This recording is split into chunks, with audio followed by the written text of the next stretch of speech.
Today we're going to show you how to replace the 7396 air switch into the jacuzzi whirlpool bath pump that was used for probably the last 10 years in all jacuzzi's product. First thing you need to do, you're going to need to get the pump out of the tub housing itself. So in through the access, what you need to do is disconnect the pump unions.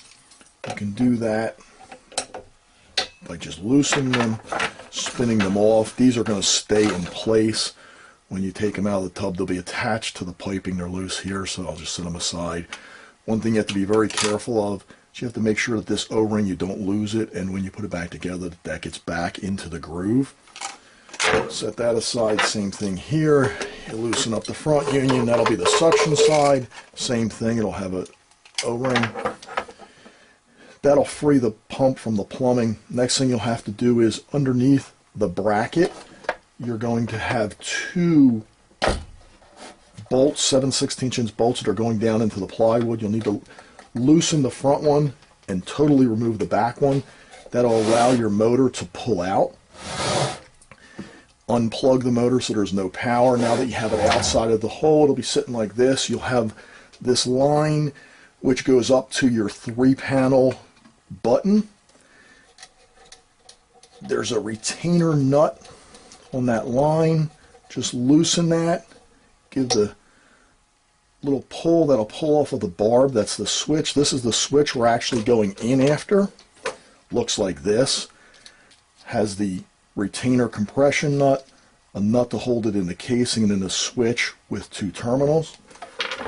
Next, you're going to come in here with a 1/4" nut driver or socket.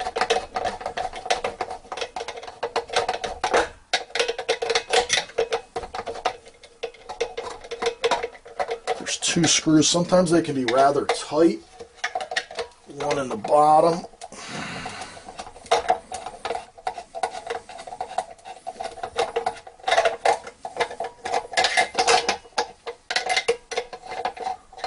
Once they're loose, this case will slide back.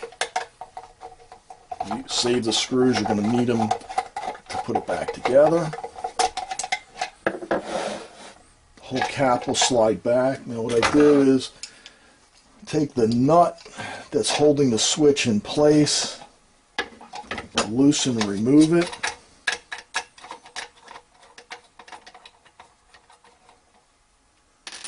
Pull the cap straight back.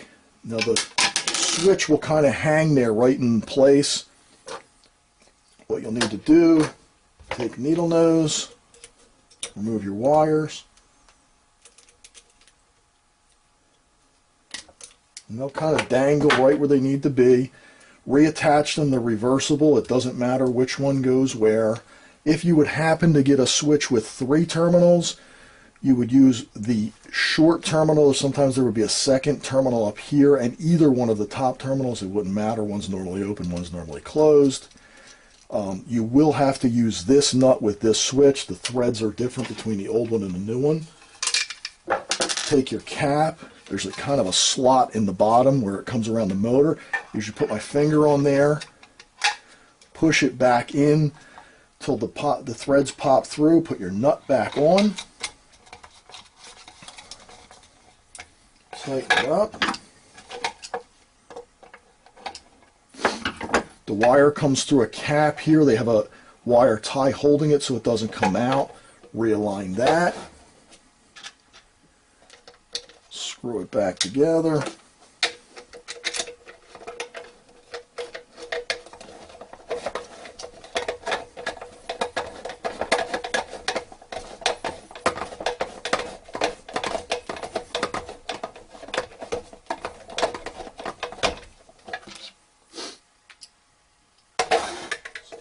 Bottom.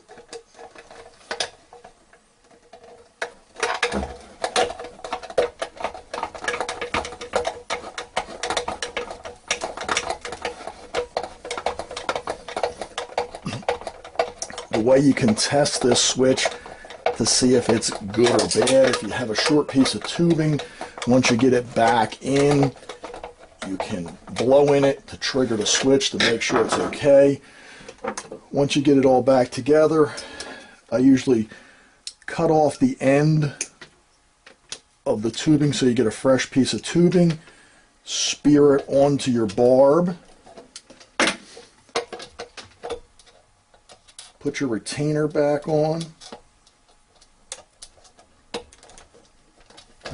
You got to use the new retainer because the threads are different.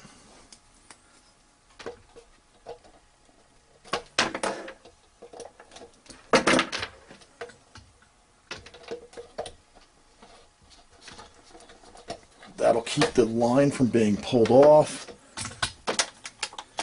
You can plug it in.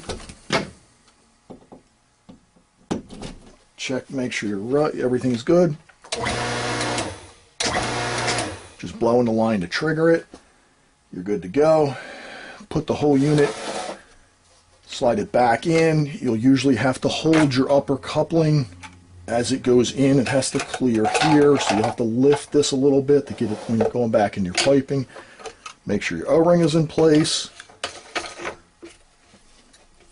Tighten your union back up. Same thing on your suction side. Make sure your union's in place. 2 bolts back down through the base. Fill it up, check for leaks, and you're good to go. Thanks for watching.